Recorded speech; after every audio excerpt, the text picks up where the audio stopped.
Hello everyone, welcome back to another video here on Play on GAA. My name is Seamus Brady and I'm here to give my match reaction to Dublin losing heavily to Kilkenny by 223 to 16 points in the Allianz Hurling League just today at Parnell Park.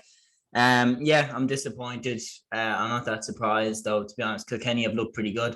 Dublin, we look pretty good, but at the same time, I wasn't really too confident we were going to win this game. Kilkenny have had our number over the last few seasons.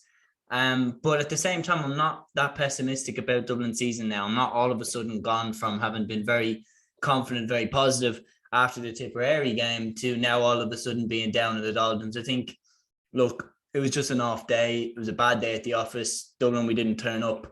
We only hit 5 points in the first half. It is what it is. We'll build and we'll come back. Kilkenny, on the other hand, look very impressive. They're still without their Ballyhale contingent, but yet they keep finding new players. David Blanchfield at wing back looks some player. He boomed over about 3 or 4 really long distance points. They were fantastic to watch, particularly as one at the end. I think he banged one over 71 minutes and 40 seconds. He hit one, like he had a lot of time to set himself for it, but still the ability to do it, absolutely fantastic. The start of the game was pretty even. I mean, Kilkenny were 5 points to 3 up after not that long, but then from that point on, they outscored Dublin 6 points to 2 before half time. Dublin kind of came back into the game. Donald Burke's frees were absolutely crucial to keeping Dublin in the game. I think throughout the game, another theme which is going to continue on throughout this tournament should be interesting to see if it carries on into the championship for real, is the hand pass. I mean, multiple times you saw Ronan Hayes get pulled up on it. You saw, I think it was a Paddy Deegan that got pulled up on it as well. Donald Burke got it too. Chris Crummey got it too. That the throw or hand pass, it does need to be stamped out, or the GAA just needs to fully accept that throwing now can be a part of the game, because we can't have this constant in the championship now of stop-start games. Every time a player throws a hand pass, it's one of those things where, if the GAA decided that they were going to enforce steps, you name me one player in the GAA who, when they take their 4 steps, they don't try to take 5 or 6. Every single player does it. It's similar with the throw, that a lot of players would hand pass it, but a lot of players throw it, and the GAA is trying to stamp this out. So in the league anyway, you're guaranteed that the ref is going to call it for a lot of these, and Paul O'Dwyer did call it for a lot of these, but it would be interesting to see the level of which it carries on into the championship.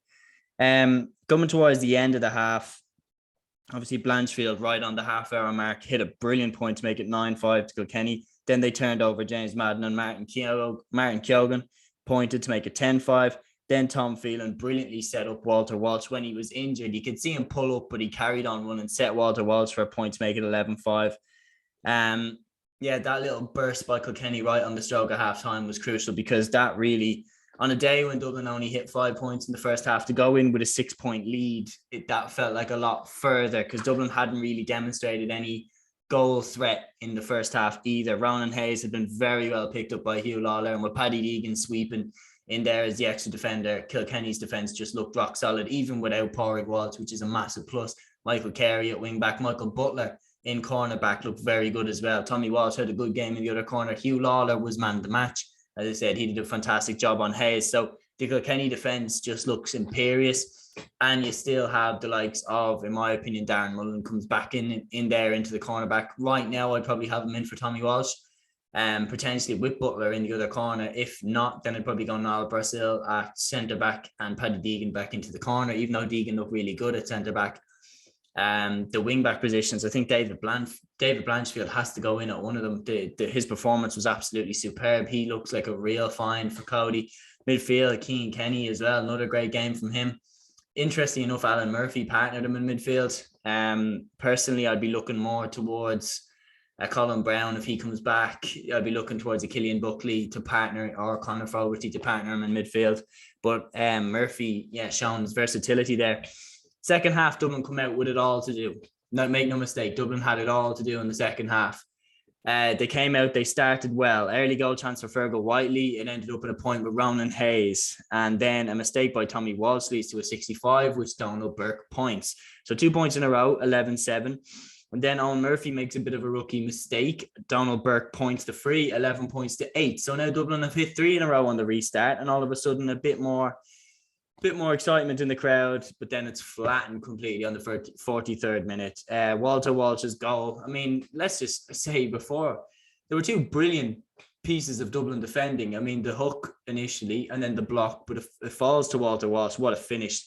111 to 8 points, and then to compile Dublin's misery, Pádraig Walsh tags on a point straight after to make it 112 to 8 points. Walter Walsh pointed off his left soon after, 113 to 8 points, and then on 49 minutes and 20 seconds, Martin Keoghan got a goal. It was a long puck out by Owen Murphy. Paddy Smith went up with his man. They both missed the ball. It went through to John Donnelly, who set Martin Keoghan, and then just like that, 213 to 8 points, and that was it. That was the game over. You could feel the atmosphere get sucked right out of the stands. Everyone knew the game was over at that point. Killian Buckley got a point 2 minutes after to make it 214 to 8 points. And then the sides mainly just kind of traded points from then on. Both just kind of emptied the bench. James Marr came in for Kilkenny. For Dublin, the likes of Eamon Dillon came in. And Colin Curry obviously came in towards the end. But for Dublin, this was just a bad day at the office. No getting around it. I thought Paul Crummy looked all right when he came in. He hit a great point on the 65th minute. He really had to battle for it. For Kilkenny, I mean, there's just positives on positives. The Ballyhale lads are still to come back, but Walter Walsh, his form was absolutely fantastic. He looked brilliant. And if he's on his game, he's a massive weapon for Kilkenny, because in the All-Ireland semi-final in 2019, he came on and was unbelievable against Limerick. So his form is crucial. And if Cody can get Walter Walsh at his best, he walks into that Kilkenny team and he's one of the most dangerous hurlers in the country. Make no mistake about it. He is fantastic. On top of that, Martin Keoghan, of course, very, very good performance. Blanchfield, as I mentioned, Michael Butler at wing back, Lawlor's former fullback. Pádraig Walsh continues to look brilliant in the forwards. Cian Kenny at midfield looks very impressive. All over the field, they got big things coming, and Billy Ryan, a full forward, was a menace all day long. He hit a very, very eye-catching point towards the end. It was on, I think it was this, coming up to the 60th minute. He just soloed it and put it over himself. That made it 218 to 11 points. This game was over a long time before it was over. To be fair, Dublin never stopped playing. But for Maddie, it's back to the drawing board. Before the Leinster Championship, it got a lot to do to compete with Kilkenny. But I back us to be able to give them a much better game come Championship. But right now, there's no doubt Kilkenny are in a better place. And you could argue one of the best places out of any team in the country right now. So yeah, guys, that is my reaction to the Dublin versus Kilkenny hurling match from the Allianz League. It finished Kilkenny 2-23, Dublin 16 points. Bad day at the office for Dublin. Unbelievable day at the office for Kilkenny. Keep an eye out for all the other content on Play on G from across the weekend. Until next video, guys, take care.